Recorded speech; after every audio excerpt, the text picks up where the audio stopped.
Enfim, 90 minutos de bom futebol dentro da Vila Belmiro. Enfim, tivemos um time que foi rápido, que foi intenso e que foi organizado.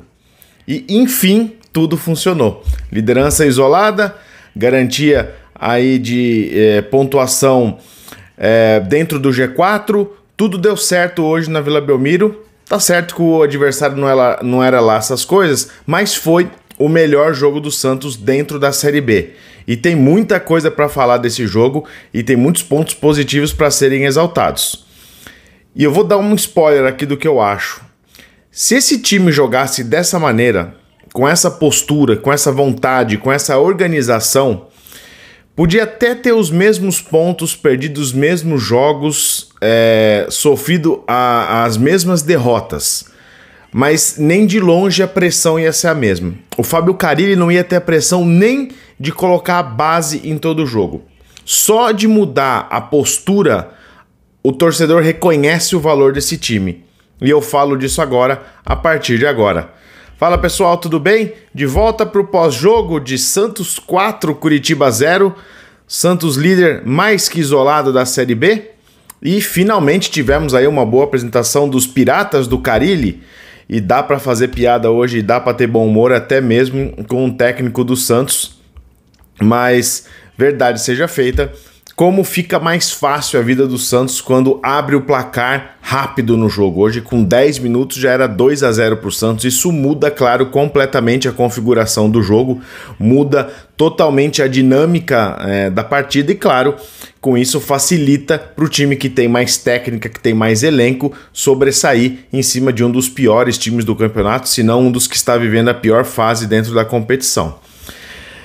Tem vários pontos esse jogo, acho que tem pontos coletivos muito legais de serem ressaltados, existem pontos individuais e existem teimosias do Carille ainda que eu vou analisar. Mas eu acho que, no geral, o fato dessa ser a melhor apresentação do Santos na competição mostra que, primeiro, o time absorveu as críticas que recebeu, entendeu finalmente o tipo de competição que está jogando e agora começa a querer demonstrar a distância que existe entre uma folha salarial de 11 milhões para outra de 3, que é do segundo time mais caro da Série B, que é o Goiás. Então essa distância precisa ficar mais nítida.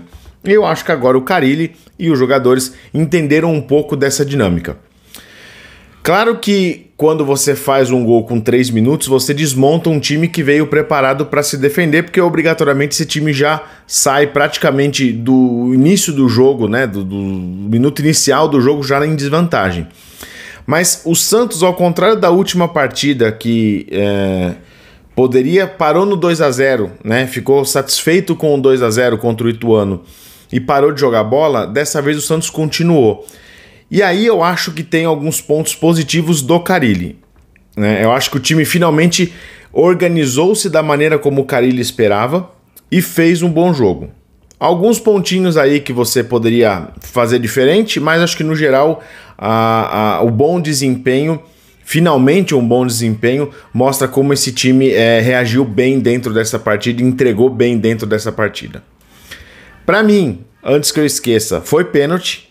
E eu acho que aí tem uma máxima de futebol que pode ser que o lance não foi o mais claro do mundo, pode ser que o lance na velocidade normal parece que é muito mais o atacante tirando vantagem do goleiro, mas pega para observar o lance e você vai ver que o goleiro do Curitiba sai para fazer a defesa da cavadinha errada do Guilherme, que ele erra a finalização, ia perder o segundo gol cara a cara.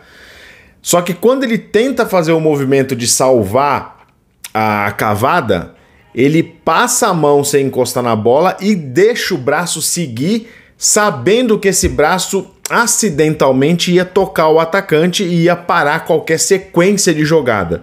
E pelo lado do Guilherme, ele vendo que o braço vai bater, evidente que não tinha força suficiente para derrubá-lo, mas desequilibra e não dá condição dele continuar o lance. Então, um tentou usar o acidental a favor e o outro também. Acontece que nesse caso sobrou para o goleiro, que acaba cometendo o pênalti, na minha visão, acertadamente revisto pelo VAR, né? Mas acho que não foi isso que determinou o placar do jogo, ou esse tipo de lance que foi aleatório e que gerou ali algum tipo de vantagem para o Santos. O Santos criou muito bem desde o primeiro minuto. E eu acho que a minha crítica ao Carille hoje é muito mais em cima de uma expectativa pessoal do que propriamente de um erro que ele cometeu. Eu acho que indo para o intervalo com 2-0, claramente com o jogo definido, você poderia voltar do intervalo com mudanças mais ousadas, não em esquema tático, mas em peças. Já que ele não muda taticamente, vamos mudar em peças. E quando eu falo em peças, ele já poderia voltar para o segundo tempo com o Souza no lugar do Escobar, o Sandri no lugar do Pituca, o Miguelito no lugar do Guilherme, e quem mais ali? O JP Sherman e o Jair já estavam ali e se manteriam. Eu teria 5 meninos da base jogando o segundo tempo praticamente inteiro. E aí você teria uma real oportunidade deles jogarem num cenário mais favorável, com a torcida a favor, com o time sem estar pressionado. E aí eu postei isso no meu Twitter e eu recebi um comentário dizendo assim, mas aí toma o empate e você queima os moleques. Não. Se o Santos está 2-0 à frente do placar, jogando em casa, com tudo a favor, um adversário mais fraco tecnicamente, você bota os moleques e por algum motivo esses moleques rendem tão mal a ponto de tomar um empate ou até mesmo uma virada, é um sinal claro de que esses meninos não estão prontos. E aí você tem um indicativo do que você tem que fazer com esses meninos. O que você não pode e o que queima efetivamente é você botar esses moleques para decidir um jogo que está empatado, como foi aquele que o Souza achou uma bola no primeiro pau pro Bigode fazer o gol. Você colocar quando o Santos está perdendo um jogo fora de casa, você tem 5 minutos para acabar o jogo e você coloca o moleque fazendo assim, vai lá amigão, vai lá e decide para nós. Isso queima, porque é muito pouco provável que o Santos vai conseguir produzir em tão pouco tempo. Deu ali a sorte naquele jogo lá, se eu não estou enganado, contra o Mirassol, que vence ali de 1-0, mas é muito pouco, né? É pouco tempo, a amostragem é baixa. Era um jogo que ele podia ter feito isso. Fica aí a única coisa que eu acho que falta por Carille ainda é ele esclarecer, e se eu pudesse estar na coletiva eu faria essa pergunta, qual que é a condição na cabeça dele mais favorável que é de hoje para que esses moleques possam ser lançados de uma maneira mais cuidadosa, já que ele tem tanto zelo em colocar os meninos. Terminou o jogo com 4 dos 5 que eu falei, e ok, foi bom. Mas o que precisa mais para ele se sentir tão seguro a ponto de colocar esses meninos com mais tempo e com mais tempo de jogo a ser definido para que eles possam jogar e mostrar realmente o potencial? É uma crítica em cima de expectativa, não necessariamente um erro do que o Carille fez hoje, até porque com 4-0 jogando bem não dá para ficar querendo criticar muito também. Bom, ponto aí que eu teria feito efetivamente diferente, tá? Eu não teria começado o jogo com o Juliano, eu teria colocado o Serginho. O Juliano não tinha necessidade hoje de começar titular, ele poderia entrar ao longo do jogo, seria uma maneira de testar e evitar que ele tivesse uma outra lesão. O que aconteceu? Ele sai com 20 minutos do primeiro tempo, fez o gol. Pra mim tá claro que esse cara virou segundo atacante. E ao virar segundo atacante, ele tem que abrir um espaço para alguém articular esse time. E eu acho que essa variação tática vai acabar acontecendo mais hora, menos hora. E aí, além do fato do Juliano não precisar ter sido titular, eu fico com uma outra pulga atrás da orelha, que catso faz o departamento médico do Santos, que todo jogador que volta de lesão, você não tem 100% de confiança que ele tá voltando nas melhores condições. E a gente tá falando de um calendário onde o Santos joga uma vez por semana, às vezes uma vez a cada 10 dias, e mesmo assim, quando esses caras voltam, você sente que todo o discurso que eu fiz aqui, às vezes que o Guilherme voltou de lesão, era coloca ele um pouco, depois tira pra ver como é que tá. Porque você não sente firmeza de que o departamento médico recuperou o atleta completamente a ponto de ele poder disputar uma partida sem preocupações. E se a gente que tá do lado de fora vê dessa forma, não acho difícil o próprio atleta achar que ele também tem que se preservar durante o jogo, logo de cara na volta, porque ele pode sofrer de novo com essa mesma lesão que não está bem tratada. Não é de hoje que tem jogador pegando personal fora do clube para melhorar condição física. Então, eu acho que aí tem um ponto e é uma pauta que se poderia discutir mais, essa eficiência do departamento esportivo, departamento médico do Santos. O esportivo também tem problema. Além disso, estava 2-0. Eu acho que poderia ter colocado o Miguelito no lugar do Serginho. O Serginho já foi testado, acho que poderia ter entrado ali ao longo do jogo também, numa variação, mas enfim, de novo, eu coloco a base como uma expectativa pessoal e não como um erro, tá? Mas eu acho que hoje claramente era uma oportunidade que ele poderia ter ganhado a torcida mais do que ele ganhou, porque efetivamente hoje tem que sim elogiar o trabalho do Carille na maneira como ele preparou essa equipe. E não à toa a melhor partida do Santos vem depois que ele fica menos tempo sem treinar. Isso pode ser também um bom indicativo só para não perder a corneta. Para fechar o vídeo e para poder elogiar todo mundo numa baciada só, vou fazer aqui um jogador a jogador, que é uma coisa que eu não costumo fazer nos pós-jogos. Mas vamos lá. Brazão. Cara, que momento que ele tá vivendo agora, como ele tem melhorado em cada jogo e que baita defesa ele fez hoje, pelo menos 2 vezes ele intercedeu ali, parecendo um goleiro de handball, saindo muito bem do gol, dando muita segurança. Acho que todo aquele medo que surgiu quando ele começou, né, depois da lesão do JP, acho que realmente foi embora e acho que é um goleiro realmente com o potencial que falam que ele tinha. Muito legal ver o Brazão tão bem assim. Sherman foi bem. É a melhor opção que a gente tem na lateral direita, disparado. Por mais que o Aderlan possa ter experiência, seja mais consistente defensivamente, o Sherman não é bom na defesa. Ele é melhor no ataque, ele é muito técnico, ele sabe defender, mas não é o forte.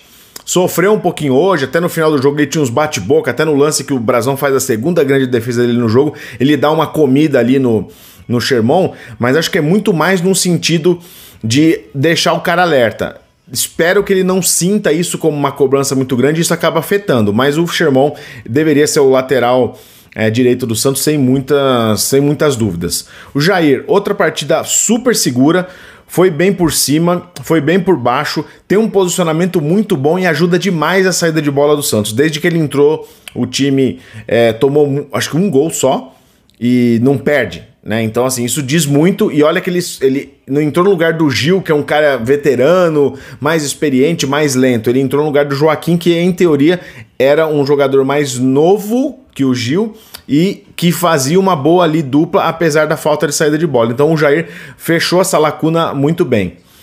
O Gil, cara, sobra experiência, ele é muito técnico, é um jogador que poderia ter vindo para o Santos mais cedo, claro que não fosse a condição que fez ele vir para o Santos, né, de sair ali já do Corinthians depois de um grande ciclo, mas assim, ele é muito bom e a experiência dele eu acho que vai construir muita coisa dentro da cabeça do Jair e isso só tende a ser benéfico tanto para o jogador quanto para o Santos. E o Escobar, que é o Felipe Jonathan brasileiro, né? Porque ele é tudo que o Felipe Jonathan nunca foi no Santos. Ele defende bem, ele é voluntarioso, ele tem vontade, ele marca muito bem, ele sai correndo atrás dos caras, ele é meio atabalhoado, não é um jogador classe A, mas é um jogador muito útil. Eu acho que o Souza hoje não consegue muito a vaga de titular, mesmo sendo melhor tecnicamente, por conta desse jeito com que o Escobar joga, né, as partidas e se dedica tanto.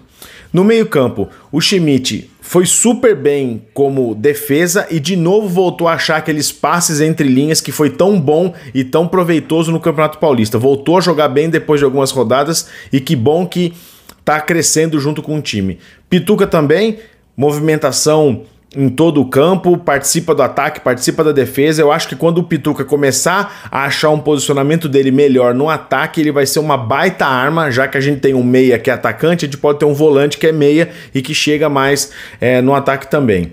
O Juliano, apesar de ter jogado pouco, é muito claro como ele tem um posicionamento muito bom para ser o segundo homem no ataque. Eu vejo ele cada vez mais migrando para essa posição e se o Carille fosse um pouquinho mais criativo, já conseguiria ter tirado um pouco mais dele dentro dessa posição, até mesmo como um elemento surpresa mais do que ele já é, né? Hoje poderia ter feito aí 2 gols dentro da área, sendo o meia. Então isso diz muito de como ele se posiciona hoje dentro de campo. O Serginho entrou, fez uma partida boa, não acho que é um titular incontestável, não acho que ele não possa ter momentos de revezamento com o Miguelito, mas hoje tá na frente na fila, criou, chutou ali, não fez nada de muito relevante, mas também não prejudicou o time desde que entrou. Otero foi o melhor do jogo, merecia ter feito um gol, aquela falta que ele bate, que a bola faz uma curva para dentro e depois para fora, que o goleiro do Curitiba faz uma excelente defesa, poderia ter entrado, deu assistência. O Otero oscila muito na temporada, mas os auges, né, os altos dele são muito bons para o padrão Série B, então o Otero hoje foi muito bem, merecia aí até ter sido coroado aí com um golzinho. Guilherme é a intensidade com perna dentro do Santos, porque é o jogador que mais chama o jogo hoje. Erra umas finalizações que não deveria errar. De novo, cara a cara que o goleiro escolheu mal e o goleiro fez a defesa. O lance do pênalti, ele cava errado e consegue salvar o lance porque ele sofre o pênalti, né? Passa depois a bola pro Furt fazer a cobrança. Mas assim, é um cara que faz diferença dentro desse time e é um cara importante de ter ali sempre ao lado, porque ele traz o inesperado para dentro do jogo. É a única coisa de diferença. Ele não é um super finalizador, mas é um cara que constrói muita coisa dentro do jogo. E o Furt parece que tá mal fisicamente, fez um gol de pênalti aí muito mais no caráter psicológico do que propriamente merecimento pelo que fez dentro do jogo, mas é um 9 bom. Precisa ver essa questão física, se é mesmo um problema de limitação por contusão ou alguma coisa assim. Mas com certeza um cara com uma sequência boa pode trazer aí mais uns 5 gols para o Santos no ano aí tranquilamente, ajudar muito o Santos nessa caminhada para a volta. Quem entrou na substituição? Sandri, Souza e Bigode. Jogaram muito pouco, mas não interferiram muito na dinâmica do jogo, estava ganho já. E o Pedrinho, que entrou também para fazer ali alguma fumaça na ponta esquerda, conseguiu fazer um gol de cabeça, o que não é muito a dele, mas fez aí um gol que pode dar uma moral para ele ter uma sequência melhor. Mas no geral, quem entrou não decepcionou. O Serginho já tinha entrado no primeiro tempo, essas foram as 5 substituições do Santos no jogo. Carille, para fechar, cara, não posso criticar o Carille hoje. Um 4-0 com o time jogando bem é o que a gente espera, é o que eu falei no início do vídeo. Se isso fosse o Santos em toda a rodada, mesmo que tivesse a mesma pontuação, não teria toda essa pressão que tem em cima dele variar taticamente, dele entregar um time com mais opções, dele colocar mais a base. Hoje ele fez com que o time jogasse o que o torcedor quer ver. Um time intenso, organizado principalmente, e que construísse muita coisa. Então acho que tem aí um bom caminho de evolução. Acho que o cara ele pode sim fazer mais dessas partidas aí daqui para frente, e acho que com isso o Santos tende a ganhar muito e a ficar cada vez mais isolado na liderança da Série B, e com isso também construir o seu acesso de volta com tempo para se planejar para 2021. Mais um ponto, com esse desempenho, com essa performance dentro de campo e com esses resultados, você pensaria para o Carille continuar em 2025. Como esse jogo foi uma exceção, você ainda cogita tê-lo como o técnico do acesso, mas não tê-lo como técnico da Série A. Vamos ver como é que se comporta no próximo jogo. Acho que agora é só daqui a 10 dias, mas a gente fala isso durante a semana. Parabéns para o Fábio Carille, melhor partida dele no comando do Santos na Série B. Era o que a gente esperava, que continue assim. Conta pra mim nos comentários o que você achou do jogo, o que você achou do Carille, quem foi o seu jogador mais decisivo nesse jogo. Vai todo mundo dormir tranquilo, vai todo mundo começar a semana bem, e eu tô de volta no próximo episódio do meu canal do Santos. Tchau, pessoal!